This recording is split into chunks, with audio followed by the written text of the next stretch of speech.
Welcome back to Deuce is Wild. How y'all feeling? It's me, your boy Tristan, and my boy Al. What up? And we're back with another edition of the pod. Holiday edition. Holiday edition. I'm feeling good. I'm feeling inspired by the holiday. Well, not really. Today is a bad start for me. I got a ticket today. Speeding ticket coming to recording. Oh, man. So I'm pissed about that. I got white people on my back already. How much your ticket? You know what? I didn't even check to see. I don't know. I got to check. I was trying to read this shit when I was driving over here, which is another driving. I could have got another ticket doing that. So I just put the shit down and try to calm down to come in here and do our thing. All right, there you go. Don't let the obstacles stop the journey. I don't know. I was going somewhere with that. I don't know. I don't know. Well, yeah, man. Holiday time. Yeah. You know, we thought we want to bang one out before the new year. For sure. I was going to say rip one out, but obviously that's a different connotation now. Well, people know what we talking about. Yeah. Grow the fuck up. I'm pretty cheaper now. I gotta be honest. So yeah, I know we were talking about like holidays, family, all the things that come with that. Yeah. And I got a gripe. So, I feel like holidays are for women and children, and men are just there to pay for stuff and to lift heavy boxes. Wow. No. I'm a child. I'll tell you right now. So, I've kind of got reinvigorated with the holiday season because I'm with someone who makes a big deal out of it. Okay. She makes a big deal out of it from the standpoint that she's a giver. And that has inspired me to give. And just seeing how she reacts to the giving makes it all the while for me. So I don't have kids yet. That's a whole different thing. And I'm pretty sure you're being worked like a mule to make sure that everybody has a great holiday and you sitting over there with a tie and some slippers. I'm expecting, nice shit because she ain't got nobody to pay for. But for me, we ain't got no kids to buy shit for. So I expect nice things. I've bought her nice things during the holiday. It's kind of a competition for me because I want to be the one that makes her smile more than I don't know. I just feel like I really want to make her happy, and that's all I give a fuck about. So, and I want the season and the aura to be special. Okay. Well, that's nice. Yeah, definitely. Okay. Well, before I get into that, let me ask you, what is like the nicest gift you've ever gotten her, and vice versa? Gotten her? Yeah. I got her a diamond bracelet. Okay. All right. Nicest gift she got me, I would say it's a pair of Yeezys. I don't even know how much that is. That's a good $253. For gym shoes? Yeah. They make you jump higher, run faster? They make my feet feel great. I have heard they're really comfortable. They're super comfortable. Heard they're like Crocs, but kind of cool. Exactly. Okay. Yeah. Some of them look a little funky. I wouldn't buy them, but I mean these the 350s. I buy those. Damn, bro, I bought most of my stuff from Target. It's crazy. See, that's what I'm saying. They don't treat you right. Oh, I just speak personally. No, fuck that. I feel like if you as a man come home, you bring home the bacon, and you're a reliable person, which I know you to be, and you're somebody that holds down the household, you should be appreciated as such and not be forgotten about as some afterthought. So I'll be fair. Like my wife is really into Christmas because she grew up in her family. It was like, a big thing. My family, it was like, you get a toy, go back to work. See, that's what I'm trying to say. Like I was not, you know me, I was not a big Christmas person. You were not. And I'm not a big birthday person, but this girl turned me out. Now I'm out here. I want the Christmas tree. I want the the wreath. Glide past that statement. Yep. I want the wreath on the door. I want all the little trimmings. I want mistletoe. I want all that shit. That's gotta be the podcast title. This girl turned me out. I was like, yo. No, I mean, you know what? Turn me out to the idea of live your life, brother. Pageantry and pageantry. All that. You're making it no better right now, right? No, but I mean, this. I was bugging with you. I know you are. Just the season, though. The season. Yeah, you're right. So, like the kids' faces light up. Like we got like the Hallmark style, like decorations, the tree, like the stockings, the whole nine. So yeah, it's a lot. And that's for a man with a family. I think that's where you got to get your enjoyment from. Their excitement in their faces and how they feel. So my lack of enjoyment comes from just another set of things I have to do. Like It's just like Full dad mode. I like to come home. I like to just relax. Like, let me just chill. I'm here. I don't got to solve no problems. Yeah. I just want to relax. It's like, no, we got about 8 things to do before 10 o'clock in the morning. Or 6. But it's all right. But I will say, she definitely has given me the best gifts I've ever gotten. Because before, like, I had a previous girlfriend. We were broke. We were broke in college. Of course. So she got me a copy of a Hollywood Shuffle and a car squeegee. That's all she could afford. A copy of Hollywood Shuffle. Now, I want you to explain what this copy of Hollywood Special was. Hollywood Shuffle, the Robert Townsend movie. You know the classic movie? Okay. Can I go off? Yeah. With all due respect. Oh, shit. This bitch got you a copy of that weak-ass movie? In fairness, we were broke college students. Go give me something else that I might like that's cheap. Do you like that movie that much? I respect its place in history and what it's done for like the black comedic movie scene. What was his TV show? The Parenthood. Awful TV show. What? I hated the Parenthood. It was so dry. He's a great creator and producer of black content. I'll give you that. But that show was dry as... That show was just as good as In the House. And let me explain. In the House wasn't great. And it's like they were like that type of sitcom where it wasn't about it being like this classic timestamp. It was more like it was something to watch. Yeah, it was kind of like if you're hungry and you eat like fast food, you don't necessarily want the fast food, but it'll. No, if you're hungry and you want a piece of bread, is what that is. Damn. Exactly. White Castles? No, you enjoy White Castle going down anyway. Do you? Going down? No, man. Not the settling. The settling and the coming out part is awful. My taste buds have changed. White Castles taste like death now. Bougie. No, I'm older. Your taste buds change. Every 7 years, but I still enjoy a good White Castle burger. No, I just did that shit over the week. Taco Bell though, and Taco Bell is grade A trash. Yeah, sure. And I love it. It's not even tacos, but I eat that shit too. It. Yeah, I eat that shit too. Taco Bell the other day. Wife's like, "What are you doing?" I'm like, "I'm enjoying myself." You would have thought that the health and fitness shit would have beaten that shit out of me. I came right back to it. As soon as I gave up this shit, I became a fat ass all over again. Fat ass. This man is probably at most like 10%, 15% body fat. Lies. It's a new day. I'm fat. He knows me. It's the image that you have of me. That's not the truth. Here we go. See, this is one of those. This is why fat people get annoyed at non-fat people who complain about being fat. Because you don't have to sit there and constantly pull your shirt down if you get the wrong size. First of all, I do pull my shirt down, especially now. I got too much going on.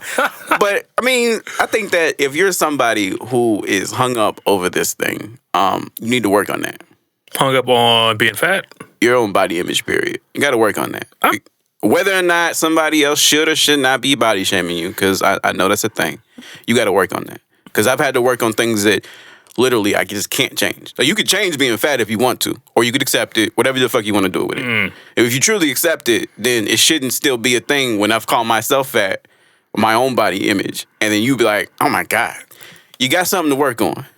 Or you're hitting a person's soft spot. Like, you got something to work on. You need to work on that soft spot. You can work on those things. Okay, let's be honest. Let's be honest. All like the body positivity stuff that talks about like loving how you are, loving your body. Mm-hmm. I would say at most 10% of those people who practice that really believe that shit. It's something to help you feel good about something you don't like.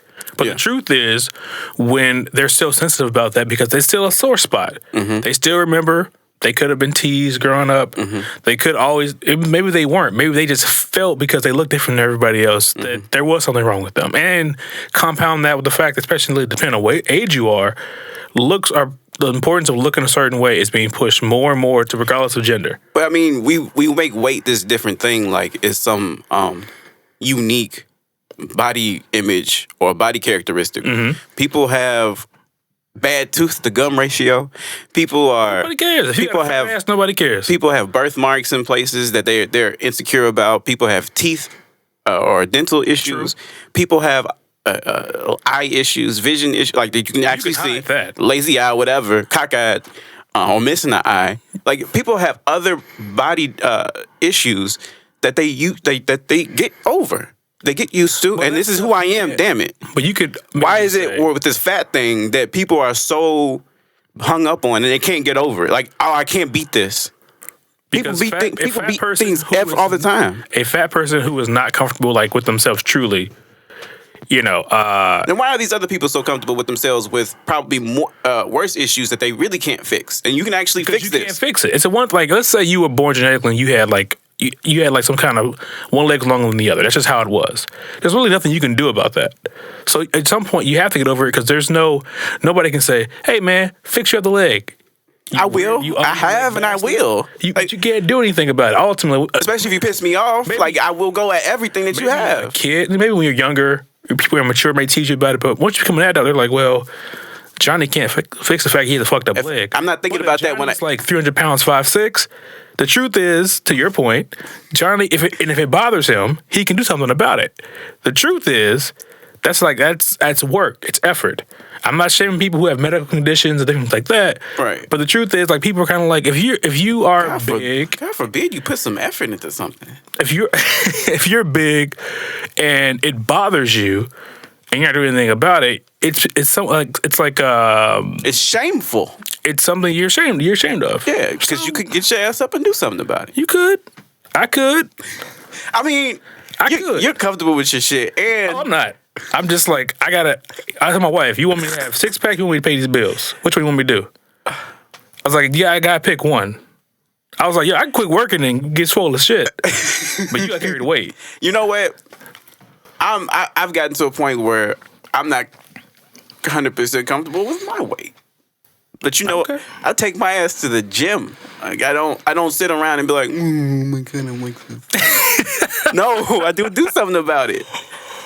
Like if you were to accept who you are as being overweight, that's cool. But you also need to accept everything that comes with it. And I think that would be a little more healthy than saying I want to accept some of the things that come with it. So I guess like taking that conversation into like the Zion Williamson thing. And granted, maybe it's a little different because he's a professional athlete. And I want to touch on that because I remember, I don't know if it was last year or a couple of years, it was a WNBA player. And she's probably the equivalent of Shaq in the sport. And I forgot her name. No, I forgot her name. Physically, she's like a big girl. Okay. And the coach was arguing with the referee and saying, well, what the fuck are we gonna do? She's 300 pounds. And this was in arguing about a call, like getting calls and the calls back and forth. Because they kept fouling her? And this became a whole thing about body image. And it's like, these are professional athletes. Get the fuck out of here. These are and this dude wasn't just trying to call out she's fat. She's a big girl. And I'm trying to get this referee to understand that you are officiating this differently because of her size, or not officiating differently enough.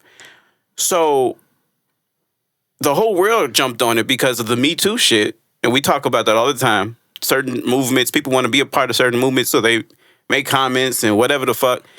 And I'm looking at it as, this is professional athletics. If you don't like what your body looks like, you could change it. And if you do, you should be more accepting of it because you hear it every day. You should hear it every day because it's athletics. You don't hear about your size when you're playing sports? Because I know male athletes do. Zion Williamson is catching that shit. Oh, yeah, they flaming him left and right. So Luka Doncic, a white basketball player, I don't know if that makes a difference, but people act differently towards black and white. So you can see how even it is. Wait, what are they doing to Luka? He's overweight. He even called himself fat. They be getting on him. He comes into the league and plays himself into shape. James Harden caught the fat shit. Yeah, that's true. Yeah, they did get on James Harden. Jokic caught the fat shit. He's an MVP. Yeah. So it's sports. We're going to talk about your body. Use your body for work. But that you bring up an interesting point. Like in addition to what you're saying right now is like from a competitive perspective. Like the rules are supposed to be designed where it's fair. Everybody has plays by the same standards. But how do you account for that? Like when someone just has obvious, someone who's 200 pounds who's super athletic is going to have an advantage in basketball. Depending on their position. Is he? Because I could mention the fact that he has played probably 40 games as a pro. So I'm referring to the WNBA player. Sorry, like in the context of like, well, maybe they're calling fouls on like her. People are hacking her a little bit, playing a little rough because you have to. You have to put your body into her. And in that context, I'm asking like, how do you account for that supposed like even playing ground sports when? I mean, what are you gonna do? I mean, I think what happened with Shaq is he got roughed up a lot. Yeah. And if you're just calling ticky-tack fouls every time somebody puts a forearm on this girl in the post, I mean, you got to take into the fact that she's somebody that needs to be moved off the block. If you don't, she's going to dominate in a way that your sport's going to become way tilted towards whoever is just big. And that's not basketball. Just being big is not dribbling, passing, and shooting. So you're making the game more about football standards or about physical or contact sports standards instead of skill sports standards. There was a time though when it felt like if you were like 7 feet tall, really you were athletic. Yeah, exactly. The big man is in. Like, just bring that big motherfucker in here. We'll teach him how to take a jump shot and rebound and to backs out, and it's over. Just do this. But now we shooting threes. Yeah. Big men are dribbling. Big men are doing a lot more than just sitting in the post being a fat ass. It ain't natural. Being a big dude. Like Shaq is gonna be less dominant today in a sense that I don't know if I can say that. I don't know if I can say that. He won't be he wasn't a great shooter.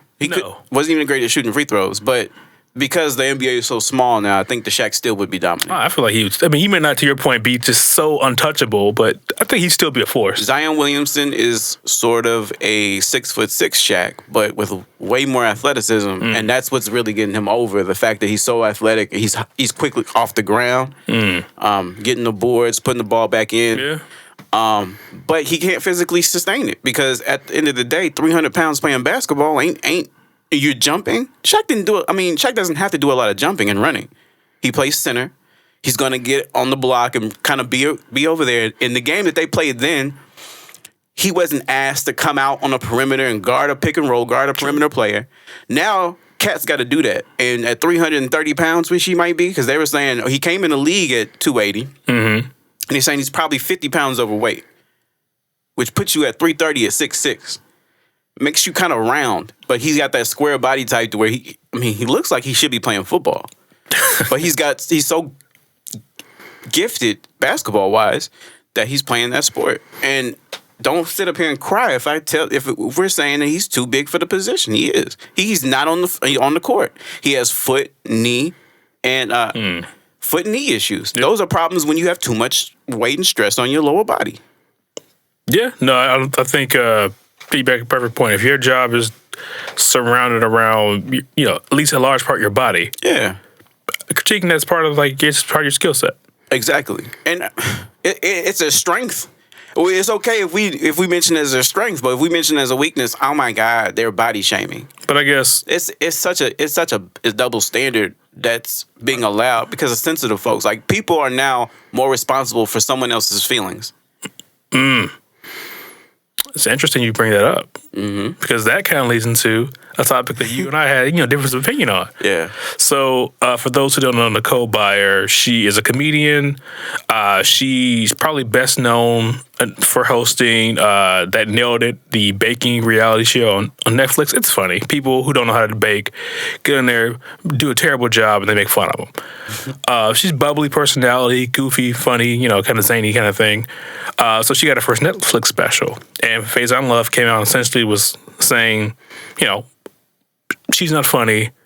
There's a lot of funny black women who should have gotten it. Maybe I should be a black woman, transform now. Maybe Netflix is giving me a special. And that's been met with some mixed reviews. Some people agree with Faizon, saying she's not funny. Some people think, whether or not you like her comedy, you really shouldn't be tearing down a black comedian because, one, they still don't get that many breaks in the mainstream environment. So how about you just keep your comments to yourself and let her do her thing? I mean, to keep your comments to yourself, I'm not going to go that far. But now that you've made comments, we get to make comments about your comments, Faizon, or Langston, since that's your real name. That dude ain't funny. I thought Faizon was his real name. I thought he was Cuban. He is Cuban. Yeah. Langston Faizon Love is like a middle name. Oh, okay, gotcha. Given name, like you would took that name up whenever you felt like it, like Deuce for me. He's not funny. You mean I remember his stand up back in the day. It's not funny. I don't really remember it, to be honest. Yeah, he did stand up back in the day. I never thought he was funny. His funniest shit is Big Worm. And this is Friday. That's a classic movie. That's like 30-something years. That's like 20-something years. I'm sorry. Not 30-something. Yeah, Wait a minute. Yeah. I mean, yes. What, it was like 96, 95? 96. So that's like 25 years. Yeah. And that's the last time that you were funny to me, sir. And for you to be making these comments, it sounds bitter to me. I feel like you're right. The black people don't get a lot of lanes, especially in the comedy world. Like it's like one can be a top dog and at a time, and we have to fight for that spot. You shouldn't tear her down in public. If you thought she was unfunny, then you don't speak on her at all. You just keep it moving. Why would you even put negative commentary out there when it really just, I mean, are you critiquing her or are you just saying she's not funny? Because there's a lot of people out there that aren't funny to me. But I guess why? Straight up wise. But they're still putting in the work. They still work clubs. That's how they got their Netflix special. They putting in work. They go out every weekend, every night, putting in work in the clubs, crafting material. She crafted that unfunny shit somewhere. Somebody laughed at it somewhere. And that's how she got the credence to be on that show. I mean, if you were working clubs and working material and it was good enough that people wanted to come see you, then you would have a Netflix special. Well, I guess Netflix gives you specials based off, I'm sorry, how what you can bring in the door. Like, but I guess that raises an interesting question because Netflix has been critiqued for only really liking a certain type of comedy. What type of comedy is that? That caters to more mainstream audiences. They've definitely been critiqued to like not necessarily valuing like the talents of black comedians that are a bit more urban, quote unquote. Really? More urban? Like they would say. You mean like D. Ray Davis? He's a little older. He's more established in my mind. More established, but he still ain't getting no Netflix special. I thought he had one. He's got properties bought by Netflix, and he doesn't have a Netflix special. Because, like, yeah, I thought he had like a Cat Williams doesn't have a Netflix special. He has properties bought by Netflix. Yeah, but I thought D-Ray did like some deal for like $5 million or something for like some comedy special. Maybe it wasn't Netflix. Maybe it might have been Showtime or somebody else. Yeah. Maybe you're right. I guess maybe like a D-Ray Davis. Maybe like they got Miss Pat. Miss Pat's hilarious. Leslie Jones is hilarious to me. Leslie Jones' last special was trash. No offense, Leslie Jones. I know you've been working in the industry a long time. Let me rephrase. It wasn't for me. I'll say that. See, that's the thing. Like everybody's sense of humor is different, and it could be different from day to day. Like you could grow out of some shit. It was just her yelling about being old and wanting to be like a young hoe again. I mean, you know what? I am okay. No offense, Leslie Jones. I just didn't find it funny. Yeah, I mean, yeah, I found it funny actually. Me and my girl was laughing at it. She's just silly to me. You also think Gucci Mane's a better rapper than Jeezy. Gucci Mane has better material than Jeezy. Oh, I want to punch this man. Gucci Mane has better. You can't understand half his catalog. Okay. I'm not saying you can't relate to the material. They all bops though. They all bop. They all bangers though. They all bangers. They all bangers. I didn't say he's a better rapper, but he does. I mean, they all bangers. And Jeezy got proved in the verses. Jeezy was the better artist. Really? Jeezy destroyed that man. Really? Verses. Oh yeah. Put his ass in the dirt. No, I don't think so. I don't think so. Oh, put his ass in the dirt. Now, send another one at me. I respect Gucci's hustle. I do like some of his music, but to say he's a better artist than Jeezy is great. Anyway, I know we're getting sidetracked. Sorry. It's okay. But okay. So to your point, so comedy is subjective, and I do think to a certain extent though I didn't like the fact going back to like Nicole Byer critiques for those who agree with Faizon. I didn't really like the fact they kind of harped on her like making jokes about fucking white guys. I get it. Black men don't like hearing like black women like lust after white men. But it's like it's a joke, dude. You gotta understand that's a you thing. Like if you have an issue with interracial relationships, that's a you thing. Like you need to deal with that on your own terms and not push that on for somebody else. Like I don't like this and I don't want to hit these. That's a you thing. And you need to go sit in the corner and think about that shit. But I think I agree. But I think it's a very interesting, like, it's always a sensitive topic because I feel like people, it kind of reinforces maybe some of those insecurities that, like, being black isn't good enough. Yeah. So if you hear, like, whether you think Nicole Byer is funny, she's on Netflix, one of the largest platforms in the world. that implies there's some level of success, some level of like, Exactly. some level of like, Work. substance and talent. She put some work in. So I guess that the critique is if you have this woman on this giant platform who has this huge audience, and then you see her like gushing and this is the critique, gushing and over like, oh, I love white dick, I love to feel privilege inside of me. But it's like even her joke, she's making fun of it in a way. She's pointing out. She's making light of it. Yeah. We make jokes about everything. And the sensitivity about jokes, brother. You walk into a comedy club, you got to put that shit down. But I think sensitivity got to be put down. I agree. And I think it's a point, you made a great point where you're essentially like, if I don't like something you're doing, I'm not, regardless of what you say, I'm going to find something wrong with it. Exactly. Did I think her special was funny? No. I can tell you didn't think it was funny because I know I turned it off. I watched the whole thing. I watched it because I was like, let me watch it myself. Let me not like go off the comments. I watched like 15 minutes. How do I explain this? Have you ever watched like comedy specials, and though maybe you're not laughing, you kind of get the jokes, you kind of get the humor. You're like, okay. Mm-hmm. I say it before you have. That was kind of my vibe. She had like one or two jokes I thought like I legitimately laughed, but overall I was like, okay, all right. Yeah, it's sad when you got her shit on, like as a black man, you got her shit on, and you don't laugh, and there's a white comic right next to her shit with a special, and I laughed the whole time. Not necessarily, because comedy isn't necessarily. I mean, comedy may not necessarily be tied just like cultural. It could just be that person. Their sense of comedy like was more in line with what you thought was funny. And you use the term urban, but her shit is white. Let's just call it what it is. Well, that's what people just are saying. White comedy. Like Netflix doesn't really seem to really mess with like comedians that have more like traditional black comedy styles. Unless you're Kevin Hart or Dave Chappelle, yeah. But I would say Kevin Hart has kind of moved away from the quote unquote urban category a long time ago.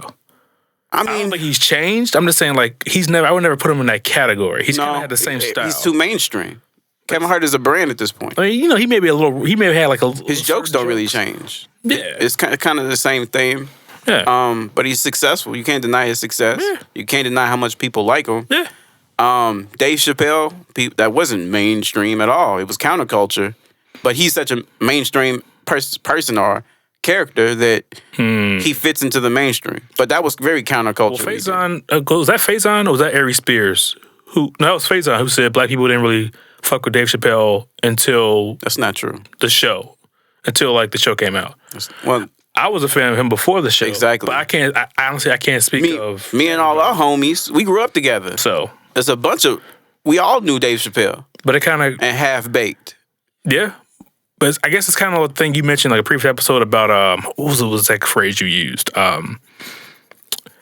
It was kind of like the critique about Barack Obama. If you don't kind of carry yourself a certain way, talk about certain things, there's this connotation that you're not black enough. You're not black enough. Which I'm like, I mean, well...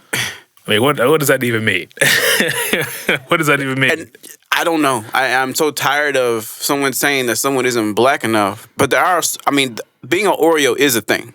That is true. You're right. Being an Oreo is a thing. I'm not going to deny that. But I don't see Dave Chappelle as an Oreo because... He's not talking about the hood every special. It just means he didn't grow up in the hood. Like, there's real black people that don't grow up in the hood. I would argue if someone was talking about an experience not germane to their own...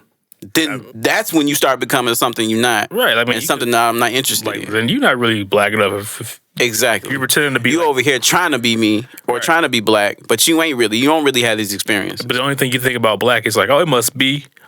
Exactly. Drugs. And that's, well, then you clearly very white. The black experience. That's very white. It's very white of you to think that way. So, yeah. No, you have a good point. But the only thing I would say in Faizon's defense is I held off from saying like the bitter thing could be. It sounds very like I don't have a Netflix special type. Because I guess, or any of my homies. Like, he's in that wave of comedians where, like, they had some success, obviously, but they kind of missed the social media boat they really could have, like, blew them up. Because they were kind of like, back when Kevin Hart was doing, they were like, what are you doing? O.J. Simpson is on social media, bruh. And I would say... What's his phrase he said? What does he say? Shit. I forget, like, that little tagline he always says. Oh, I forget it, too. It's like, okay, shut up, man. Nah, low-key, when he first got on there, that nigga made me smile. I was like, oh, OJ, I heard that. Get out here and put your shit out here. What I think is, nigga, shut your murdering ass up. Shut up. You got away with murder. That man got away with murder by being black. He's the only person in history that I know this. Got away with murder by being black. Yeah, I mean, that was an incredible defense strategy by Johnny Cochran and team. Oh my God, they dumbass shouldn't have had. They should have had this shit in the suburbs. If they wanted OJ to they should have had that trial in the burbs of LA, and they would have been all right. But they took their ass. They were so arrogant. Hey, Johnny Cochran and team. They used. Marsha Clark thought black women loved her. I don't know why. I don't know why either. Over a black man. Over the most famous black man at the time. Well, not the most famous, because Michael Jordan's the most famous. But one of the most famous. Definitely, yeah, he was up in the top 10. Yeah, oh yeah, for sure. His own name. You thought you was finna beat that? Well, there might be that may be that interesting thing that happens where like white women think like I'm a woman, you're a woman. That's our connection. Oh, and this is black men messing with white women. It's like women versus men. It's like, well, it's a bit more complex. It's way more complex than that. And your arrogant ass didn't see that. You should have followed that Rodney King situation and took that shit to the burbs and get your ass an all-white jury. Well, they were facing a lot of backlash from that. Historically, from y'all created a riot. I'm listening to a podcast about that right now. Slow burn. They're going over the LA riots, so they're recounting everything from the Rodney King beating to the Korean woman shooting the girl in the back of the head. Yeah, that was crazy. All that shit mounted up to the riots. Yeah, man. What is that famous quote? Rioting is a language of the unheard. Yeah, something it's understood. I understand it, because if I just say it in a very peaceful way that we are underserved and there's inequality here, ain't nobody listening until they start burning your shit up. My thing is though, you're burning your own shit up. I wish you would cross, like in our municipal situation. I wish they would cross that bridge on Wacker and go and tear some other people's shit up. Well, I'm not going to attribute like what's happening now, like the smash and grab stuff, to any kind of like movements. No, that's just people. No, and you got other little people in those like other little organizations trying to create like rebel. I don't want to use that word. Trying to create more bullshit just off of the name of the looting and the rioting. Yeah, they're trying to make it. Oh, see what black people are doing? Those are white people in full body suits running in there and grabbing shit. They're just trying to stoke the fire even more. Yeah, okay. That's not all just black people. There's some white people out there trying to stoke the fire more, trying to make it seem like it's worse than it really is. Like I've seen like some not articles, but I've seen people talking about that, but I don't know enough about it to really know. I'm like, I don't know. When you see some of them videos, I do not see black faces running and doing some of that looting, and I was questioning that. I'm like, well, that's not right. Like who's organizing these? Exactly. Who are these?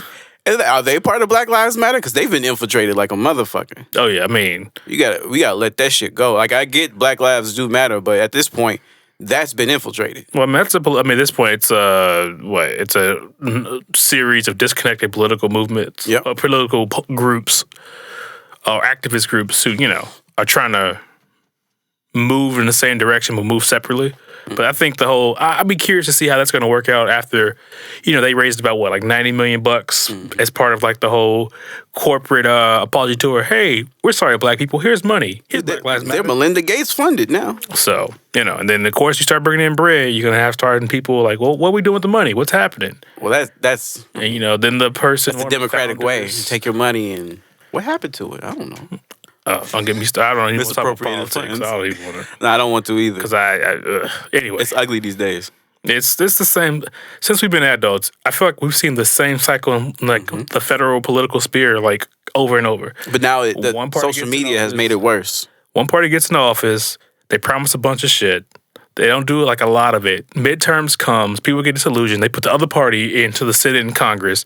Then it kind of keeps around and around. I kind of feel like the right doesn't even promise you anything. They're kind of more blatant about this shit. They promise you to adhere to your moral values. Exactly. Okay, that's all. That's all we got for you. No abortions. Right. Wars. You believe in church? We do too. Until we start. Until the money gets short. I believe in church. Then I go like mess with the chick on the side. Exactly. It's okay. Or a little boy on the side. Shit. Tom Hanks looking for you, brother. Tom Hanks is a liberal. He's looking for you. I.e. Democrat. You heard that last episode. I hope he did. Chad Hanks coming for you. I hope he did. He's going to use all the N-words in the world.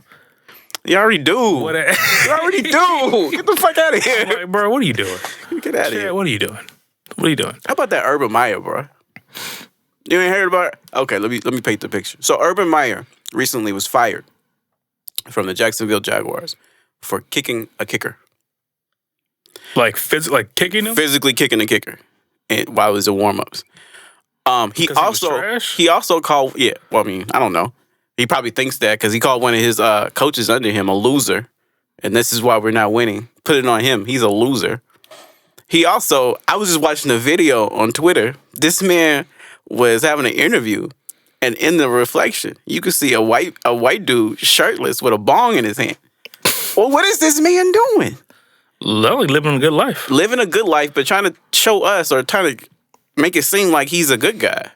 Or I wouldn't say good just because I don't believe that what he's doing is necessarily bad. But he's an upstanding person. Physically kicking someone, that's how it was probably playful. You gotta intent matters, bro. Like people, if they don't think you for it. It must have been that playful. I guess Maybe kicked him in the ass. Probably. Like, that's what you should do to get the field goals. Exactly. I don't know. I'll show you how to kick. Oh yeah, man, that's funny. But yeah, man. I think anything else I want to say to that one? You want to talk about Frank Gore? You think that this is some? Oh yes, let me set the stage for those who don't know. With this weekend, well, actually tonight, you've got the rematch between Jake Paul and Tyron Woodley. I mean, get your money, but that's. I mean, Tyron Woodley claims it reeks of privilege, bro. Tyron Woodley claims, like, despite all his years of fighting MMA, like, the Jake Paul fight was the biggest single pay that he's ever had. Probably, but, I mean, again, reeks of privilege because Jake Paul is not a boxer. He's a YouTube star. He could just walk into the sport and make more money than everybody else. But I think it speaks to, like, maybe, like, what we're seeing where people just want to be entertained. Yeah. As long as you're a celebrity and I know you, you'll fight, it's fine. But it's not even an entertaining fight because they look like two people who can't fight. Well, Tyron was just gunshot. I don't know why. He claims he was like... Isn't he shorter by a lot? He's like maybe like 5'9". I think he was kind of trying to defend against the reach.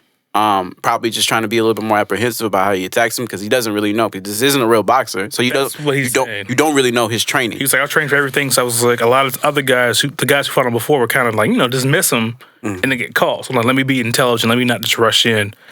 I don't know. You should have just fought your fight. I agree. Because that's not a fighter. I agree. So we'll see. I mean, he may win tonight. Who knows? But on the undercard, you've got Frank Gore fighting Darren Williamson. Darren Williams. Thank you. Yeah. Sorry. You look like every other light-skinned basketball player.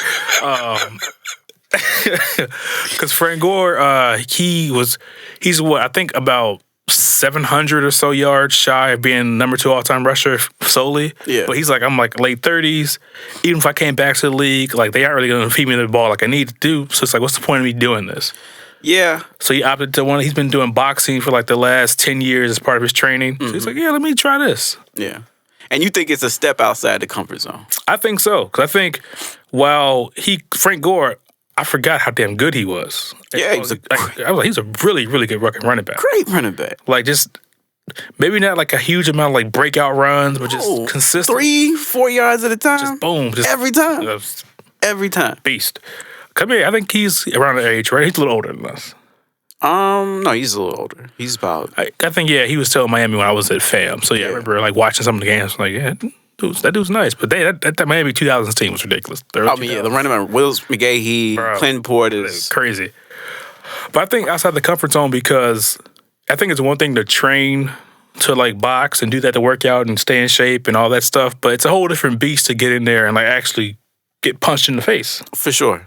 And it's not something, he admits, like, it's not something I'm super skilled at. I just enjoy it. Yeah. So I think, but when you're willing to take a couple 200-pounders and 250-pounders hitting you in the head on a regular basis, getting punched in the face is not that. Look, this is how I feel about it. This is not some great exercise. I mean, there is some of that in it. It's outside his comfort zone. But it's a gladiator in an arena. It's an addiction to being a gladiator in an arena to me. But it's a different. There's like a championship boxer. Like a lot of them would not do well in playing football. It's a whole totally different game. It is a totally different game, and he's not even fighting another boxer. You can't like just the skills. Some of the skills will translate maybe like He's still not in the boxing game, just like Jake Paul is not in the boxing So game. he's fighting another guy who's probably around the same skill level. But it's something about, anyone who's ever done like any kind of sparring, any kind of like, stuff in the gym, or even who's boxed, like it's a very different, you can see who likes who doesn't. Yeah. You get punched, whatever your natural reaction is kind of how it's going to be for a while. So you like unlearn that. I think we need And to I know I've like boxed with a few dudes aren't even good. This brother needs to stop taking shots to the head. But man, retire for real. Enjoy yourself, Frank. You paid. You know who boxes? You know who boxes? Who? Last resort motherfuckers who are trying to get out the hood. A lot of people do use That's it. the last resort A lot type of people, thing. that's true. A lot of people do use it because that's like the best option they see in front of them. I would not. I I was talking to one of dudes from high school. He's still out here playing semi-pro. I told that man, look, you have to pay me millions of dollars for me to get hit on a regular basis. Does he enjoy it? He does. And then I guess that's kind of what I want to bring here the topic. 'Cause you why? make a valid points. I think. Well, let me ask the question: do you think that men, in particular, need to feel like they're working towards something greater than themselves in order to have Yes. like a sense of like contentment in life? Yes, I am doing that now. I got a job. I keep money on the table.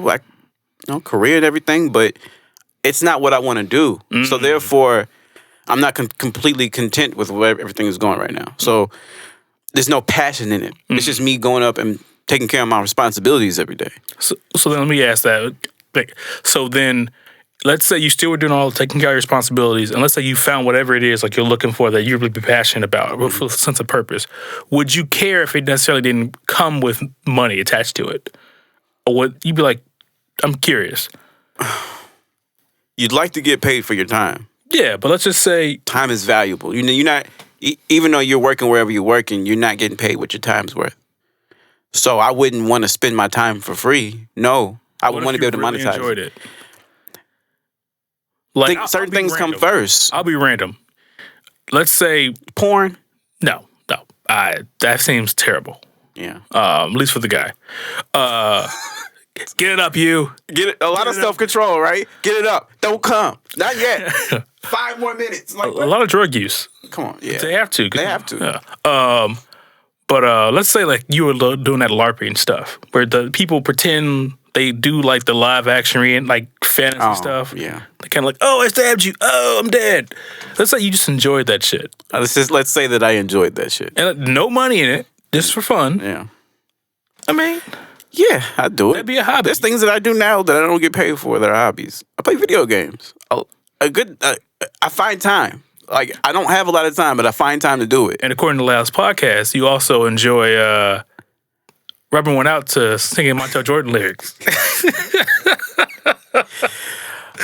We said not porn. So Well, that's just self-care. it is self-care. There you go. I feel like every man should do that. It keep you out of trouble.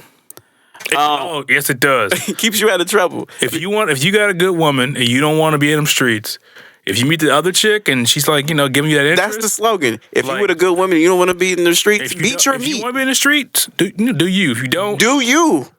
beat your meat, rub one out. You'll keep yourself a lot You'll be a lot. simpler. They've got plenty of visuals out there for you to undertake to be able to get one out of there and feel like you didn't cheated and you didn't really For cheat. those of you adventurous, they've got like those little handheld joints. They got virtual reality with the glasses. Yeah, I've seen. I'm like, bro, it's too much. Pornhub is out here. Too much. So yeah. What were we talking about? Yeah, I play video games. It's something that doesn't give me any money, but I can escape into, and it's something that I really enjoy. But I do understand that constructively, like I do need a passion that gives me money. So and I do have interests in other places. So you want to explore them and do what you got to do. But Frank Gore don't need no money. And I guess you just enjoy this. Still like but this is competing. detrimental to your health. It could be, but he says he's just going to try it out. I mean, the guy he's fighting, neither of them are like super talent skilled. And But he's like 6'3", and if he is taller. he has a reach, and this is not MMA where you can take him down. You have to put them hands up Yeah. and try to find a way as a 5'9" dude, because they're not even the same weight class. It doesn't even make any like. I thought they're both in like the heavyweight. Well, I guess they're. I mean, I guess they're both in the two teens, like one's 220. I forget what Darren Williams.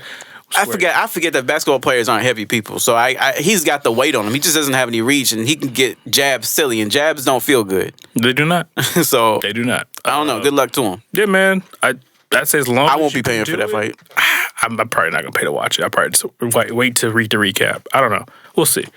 But yeah, I don't know. In terms of purpose, yeah, I can definitely relate to, everything's good overall in life. We're still wanting to find like that piece you're looking for. I understand what that means. You want that shit that makes you feel like you that nigga, like you are that dude, and you could be good at it, and you can have an expertise in it, and people can come talk to you about it, come see you do it, or whatever. You want to be, because women for heterosexual men, you want to impress women. At the end of the day, that's what it'd be about. And women like somebody who's in control. Even if it's your wife, you already got her, you still want to impress her. You still want her to be impressed by you. And being someone who can control their environment because they're so good at it, that's attractive to even your wife. Do I care? You care. You care. Because if she wasn't turned on by you or didn't feel invested in you anymore, she'd leave you. She wouldn't just stay there for her. I don't think so. For what? The kids? I think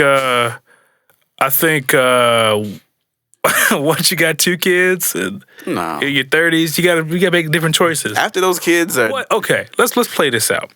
You're not wrong, but at the same time, I'm going to side right here. People, especially people with kids, got to make smart choices. Ladies, if your man is boring, just talk to your man. Don't be out here doing dumb shit with your single, lonely ass friends who gonna get you to the situation to be fun for a while. Unless that nigga really just boring. Nah, boring is life. But I will life say, is supposed to be boring. I don't condone cheating, though. Like, if you feel some type of way about your significant other, whether you're a man or a woman, leave them. Like, don't waste their Facts. time. Yeah. Nobody wants their time wasted. You don't want you low-key wasting your time. Yeah. Because you don't really want to be there. Yeah. But yeah, I don't feel like you should stay there for some type of circumstantial situation. I think that sometimes I watch Divorce Court, and the judge on there, I forget her name. I'm bad with names, y'all. So many divorce courts though at this point. But she says that Faith Williams, maybe? I don't know. Faith Jenkins? Maybe it is Jenkins. Faith something. Just something. Faith. I know. Yeah. She says that what your children need the most is seeing you be whole. I'm calling bullshit. Not just stay in a relationship for the sake of being there, even though you're unhappy. I think that's the problem. I think that's the issue with Western culture. It's all about my happiness. Once you, in my opinion, I get her point, but I think once you do have kids or obligations, it's your personal satisfaction matters to an extent, but no, your kids want stability. Yeah. So they should have, you should still be a father. Into like, that'd be me going, you know what? I've been in a stable relationship for a long time. I got a good life. We blow that shit up and go fuck a bunch of chicks in Miami. Okay, but my boys not gonna be like, yeah, daddy fucked them hoes. They're not gonna say that. They're gonna be like, where's daddy? You're not really you're not a candidate because those type of people don't really feel that way. They don't feel like my life is good. They feel like I'm miserable. I'm in a position I don't want to be in. Interesting you bring that up. We weren't gonna talk about this, but I was reading, surprisingly, that about Ben Affleck got in hot water. He did an interview with Howard Stern, and he's had some issues with alcoholism. And he mentioned when he was married to Jennifer Gardner, I think she was the woman that she did Electra. Yeah, she was Alias. There you go. He had mentioned like one of the things that he felt, one of the reasons he got like really deep into drinking again is because he felt trapped in his marriage. He felt unhappy. And everything was probably going well. Apparently, from the... but then again, you are like super rich and famous, so you probably, who knows? But we're doing the same thing with your situation. We'll say that you have a family, things are going well for you, why would you leave or whatever? But it's because you're inside, you're somewhere where you don't want to be. Or maybe you're being someone that you don't want to be. Then wear condoms. Don't have kids and get married if you don't want to have kids and get married. The more you appease other people around you with a lifestyle, because that's what looks good, the more unhappy you'll become, the more unbearable you'll become. That unhappiness is going to seep through. You may become belligerent. That's fair. That's a fair point. You may alcoholism. That's fair.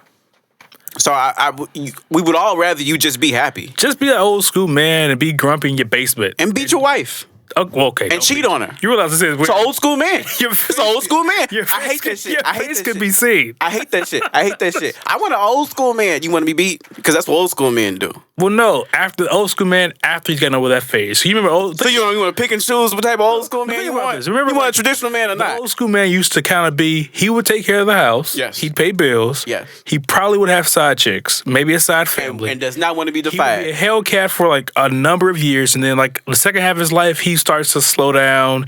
Now he wants to be the doting husband. That old school guy who's got all the good stuff, minus all the hell. You mean the mute? Was he a mute? He was kind of a mute. He's a mute. He doesn't like anything that's going on. He's grumpy because he's here and he doesn't want to be. Goddamn kid. Exactly. Could be out on my boat.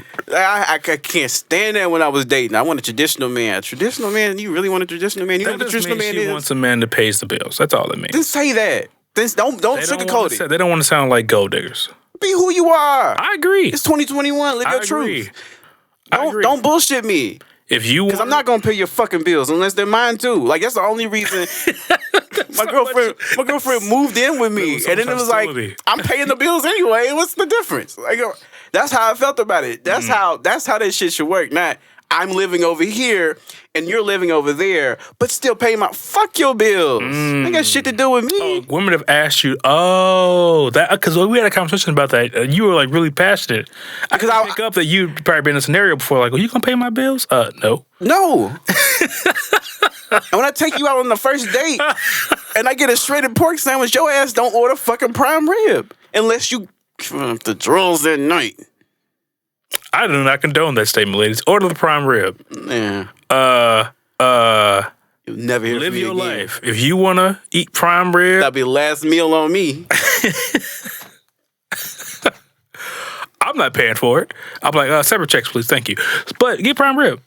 Bruh, I wanted to do that so bad because I went in that Why motherfucker. didn't you? I was younger and I went into that bitch like earn anyway. I didn't have much in my pocket. So I was like, man, how can I get out of this situation? I'm not gonna order nothing to drink. I'm gonna just get like a shredded pork sandwich. She gonna peep my scene and she gonna get something simple because women don't really eat like that, no way. She was like, oh, what's this? I have the prime rib. I'm like, prime rib, bitch. What? You should have said spell it. If she can't spell prime and rib, then we had a whole other You issue. seen some social media post? Why do they speak like that? I mean, why do they write like that? Like, I don't get I like thought it was intentional. I was like, are you intentionally? like extra E's, eyes where they don't belong. I assumed it was intentional. I hope it's intentional. I hope it's intentional. Are you really? I don't know. maybe- I'm as old as you are, so I don't know. I don't know, but you're in them streets. Well, not anymore. But you were in the streets a lot longer than I Don't was. say that. My girl. Listens. Oh, she knows before y'all got together you were a bit of a hoe. Yeah, it was a whole issue. It was Everybody has a problem hoe in the beginning. phase. Not everybody. Most people have a phase of their life where they're exploring. That whole phase kind of blended into the beginning of the relationship and almost ruined it.